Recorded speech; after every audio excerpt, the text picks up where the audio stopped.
চতিয়াৰ এগৰাকী প্ৰকৃতিপ্ৰেমী নিৰঞ্জন দাসে এইবাৰ উদ্ধাৰ কৰিলে এটা আঘাতপ্ৰাপ্ত ব্ৰাউন ওল অৰ্থাৎ কোফেচা।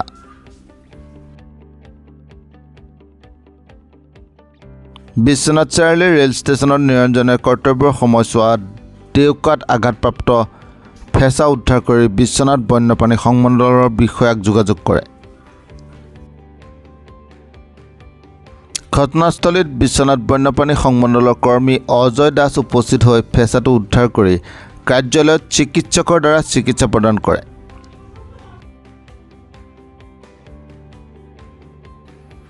দেউকাত আঘাতপ্ৰাপ্ত ফেঁচাটোক বিশ্বনাথ বন্যপ্ৰাণী সংমণ্ডলত এটা পিঞ্জৰাৰ ভিতৰত চিকিৎসা প্ৰদান কৰি ৰখাৰ ব্যৱস্থা গ্ৰহণ কৰিছে। প্ৰকৃতিপ্ৰেমী নিৰঞ্জনে ধাৰাবাহিকভাৱে সাপকে ধৰি পশু পক্ষীক সুৰক্ষা প্ৰদানৰ কাৰ্যক শলাগ লয় বন্যপ্ৰাণী সংমণ্ডলে।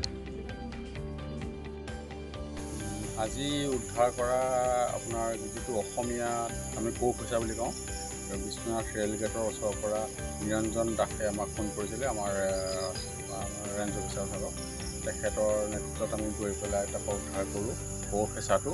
তাৰপিছত আনি বৰ্তমান পাখিত অলপ দুখ পাইছে। বৰ্তমান আমাৰ ইয়াত তত্ত্বাৱধায়কৰ ডক্টৰৰ লগত চিকিৎসা কৰি বৰ্তমান আমাৰ চিকিৎসালয়ত ৰাখি থৈছোঁ। সুস্থ হোৱাৰ পিছত আমি পুনৰ কোফেচাটোক আমি এৰি দিয়া হ'ব। আৰু যিসকলে আমালৈ এনেদৰে জীৱ জন্তু উদ্ধাৰৰ ক্ষেত্ৰত বা দুখ পায় বা কিবা এনেকুৱা অসুবিধা হৈ থাকে আমি তাত উদ্ধাৰ কৰোঁগৈ। যিসকলে আমাক ফোন কৰে বা সহযোগ কৰে তেখেতক ধন্যবাদ জনালোঁ।